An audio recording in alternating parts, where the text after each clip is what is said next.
Em pouco tempo, Eugênio estava saindo para caminhar toda manhã. Beverly tentava impedi-lo, mas era inútil. Mesmo se eu falasse para ele ficar em casa, uns poucos minutos depois, ele não lembrava mais. Ela me disse.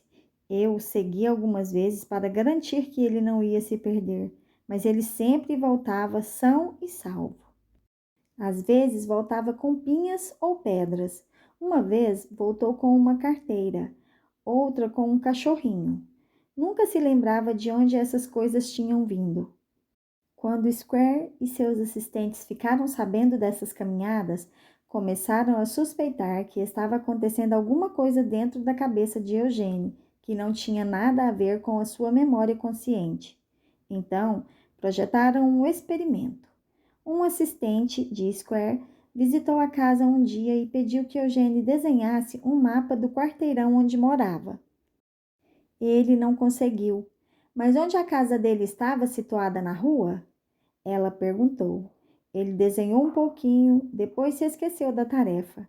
Ela pediu que ele apontasse qual porta dava para a cozinha. Eugênio olhou o cômodo à sua volta. Disse que não sabia. Ela perguntou a Eugênio o que ele faria se estivesse com fome.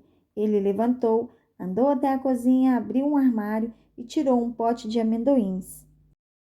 Mais tarde naquela semana, uns visitantes acompanhou Eugênio em sua caminhada diária. Eles andaram por cerca de 15 minutos pela eterna primavera do sul da Califórnia, com o ar carregado do cheiro de buganvílias. Eugênio não falou muito, mas sempre guiava o caminho e parecia saber aonde estava indo. Nunca pedia informações. Quando eles dobraram a esquina perto da casa dele, o visitante perguntou a Eugênio onde ele morava. Não sei exatamente, respondeu. Então seguiu pela sua calçada, abriu sua porta da frente, entrou na sala e ligou a televisão. Ficou claro para Square que Eugênio estava absorvendo informações novas, mas onde dentro de seu cérebro estavam morando essas informações? Como alguém podia achar um pote de amendoins quando não sabia dizer onde ficava a cozinha, ou achar o caminho de casa quando não fazia ideia de qual casa era a sua? Como Square se perguntou, os novos padrões comportamentais estavam se formando dentro do cérebro avariado de Eugênio. Dentro do prédio que abriga o Departamento de Ciências Cerebrais e Cognitivas de Massachusetts, há laboratórios que contêm o que para um observador leigo pareceriam salas de cirurgia de uma casa de bonecas. Lá existem bisturis minúsculos, pequenas brocas e serras em miniatura de menos de 6 milímetros de largura, presas a braços robóticos. Mesmo as mesas de operação são muito pequenas, como se preparadas para cirurgiões do tamanho de crianças. As salas são sempre mantidas numa temperatura de 15 graus, pois um toque gelado no ar estabiliza os dedos dos pesquisadores durante procedimentos delicados. Dentro desses laboratórios, os neurologistas abrem os crânios de ratos anestesiados, implantando sensores minúsculos capazes de registrar as menores alterações dentro de seus cérebros. Quando os ratos acordam, mal parecem notar que agora há dezenas de fios microscópicos espalhados como teias de aranha neurológicas dentro de sua cabeça. Esses laboratórios tornam-se o epicentro de uma revolução silenciosa na ciência da formação de hábitos, e os experimentos realizados aqui explicam como Eugênio, assim como você, eu e todo mundo, desenvolveu os comportamentos necessários para sobreviver a cada dia. Os ratos desses laboratórios esclareceram os processos complexos que acontecem dentro de nossas cabeças sempre que fazemos algo tão mundano como escovar os dentes ou tirar o carro da garagem em marcha ré. E para Square, esses laboratórios ajudaram a explicar como Eugênio conseguiu aprender novos hábitos. Quando os pesquisadores do MIT começaram a trabalhar com hábitos nos anos de 1990, mais ou menos a mesma época em que Eugênio foi acometido de sua febre, eles ficaram curiosos sobre um nó de tecido neurológico conhecido como gânglios basais. Se imaginarmos o cérebro humano como uma cebola, composta de camadas sobrepostas de células, então as camadas de fora, as mais próximas do couro cabeludo, são geralmente os acréscimos mais recentes de um ponto de vista evolutivo. Quando você cria uma nova invenção ou ri da piada de um amigo, são as partes mais externas do seu cérebro que estão em ação. É lá que acontecem os pensamentos mais complexos. Mais fundo dentro do cérebro e mais perto do tronco cerebral, onde o cérebro encontra a coluna, há estruturas mais antigas, mais primitivas. Elas controlam nossos comportamentos automáticos, como respirar e engolir, ou a reação de susto que sentimos quando alguém pula de trás de um arbusto. Mas para o centro do crânio há um nó de tecido do tamanho de uma bola de golfe, que é parecido com aquilo que se encontra dentro da cabeça de um peixe, réptil ou mamífero.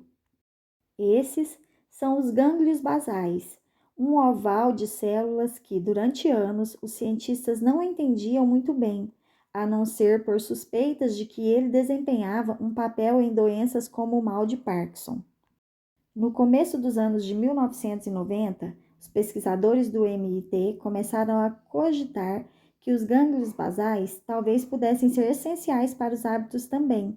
Notaram que animais com lesões nos gânglios basais, de repente, começavam a ter problemas com tarefas como aprender a atravessar labirintos ou memorizar como abrir recipientes de comida. Decidiram fazer experimentos usando novas microtecnologias que lhes permitiam observar nos mínimos detalhes o que estava acontecendo dentro da cabeça de cada rato enquanto ele realizava dezenas de rotinas. Numa cirurgia, inseria-se no crânio do rato algo parecido com um pequeno joystick, com dezenas de fios minúsculos. Depois disso, o animal era colocado num labirinto em formato de T com chocolate numa das pontas. O labirinto era estruturado de modo que cada rato ficasse posicionado atrás de uma divisória, que se abria fazendo um clique alto. No começo, quando um rato escutava o clique e via a divisória desaparecer, geralmente ia e voltava pelo corredor do meio, farejando os cantos, arranhando as paredes. Parecia sentir o cheiro do chocolate, mas não conseguia descobrir como achá-lo. Quando chegava ao topo do T, muitas vezes virava à direita, afastando-se do chocolate, e depois acabava indo para a esquerda, às vezes fazendo uma pausa sem nenhum motivo óbvio. Por fim, a maioria dos animais descobria a recompensa, mas não havia padrão discernível no caminho deles. Era como se cada rato estivesse dando um passeio descontraído sem pensar. As sondas nas cabeças dos ratos, no entanto, contavam uma história diferente. Enquanto cada um deles percorria o labirinto, seu cérebro, e em particular seus gânglios basais, trabalhava intensamente. Cada vez que um rato farejava o ar ou arranhava uma parede, seu cérebro explodia de atividade, como se analisando cada novo cheiro, imagem e som. O rato estava processando informações durante todo o tempo em que perambulava. Os cientistas repetiam o experimento diversas vezes, observando como a atividade cerebral de cada rato se alterava conforme percorria centenas de vezes a mesma rota. Uma série de mudanças lentamente surgiu. Os ratos pararam de farejar cantos e virar para o lado errado. Em vez disso, atravessavam o labirinto cada vez mais depressa. E dentro de seus cérebros, algo inesperado aconteceu. Conforme cada rato aprendia a se orientar no labirinto, sua atividade mental diminuía. À medida que o caminho se tornava cada vez mais automático, os ratos começaram a pensar cada vez menos. Era como se, nas poucas vezes em que um rato explorava o labirinto, seu cérebro tivesse que trabalhar com força total para dar conta de todas as informações novas. Mas após alguns dias, percorrendo o mesmo caminho, o rato não precisava mais arranhar as paredes nem farejar o ar, e por isso a atividade cerebral, associada aos atos de arranhar e farejar, ia cessando. Ele não precisava escolher para que direção virar. Portanto, os centros de tomada de decisão do cérebro ficavam em silêncio. Só o que ele tinha que fazer era lembrar o caminho mais rápido até o chocolate. Dentro de uma semana, até as estruturas cerebrais relacionadas à memória tinham se aquietado.